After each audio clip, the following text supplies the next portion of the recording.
কিছুদিন আগে আমাদের বিশাল বড় একটা সংঘর্ষ চলমান, অনেক ভাইরা আহত এখনো পড়ে আছে।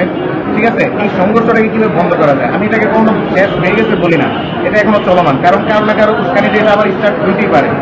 Yes or no? অফকোর্স। দেখেন, সেই জায়গায় আমরা যদি রাসূলুল্লাহ সাল্লাল্লাহু আলাইহি ওয়াসাল্লামের লাইফ স্টাইলে একটু তাকাই, হযরত প্রফেট মুহাম্মদ সাল্লাল্লাহু আলাইহি ওয়াসাল্লাম ওনার কূটনৈতিক সম্পর্ক স্থাপন করার ক্ষেত্রে মানে শান্তিকে পরিপূর্ণ রূপ দেওয়ার জন্য রাসূলুল্লাহ সাল্লাল্লাহু আলাইহি ওয়াসাল্লাম যেমন উম্মে হাবিবা রাদিয়াল্লাহু তাআলা আনহা আবু সুফিয়ানের স্ত্রী মেয়ে ছিলেন, ওনাকে স্ত্রী করেছেন, বৈবাহিক সম্পর্কে গিয়েছেন, ম্যারিটাল স্ট্যাটাসে।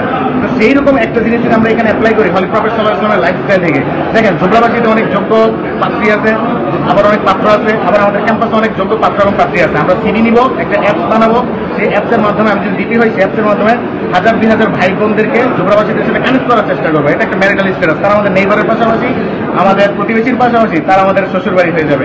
এটা হয়ে যাবে একটা আত্মীয়তার একটা সম্পর্ক।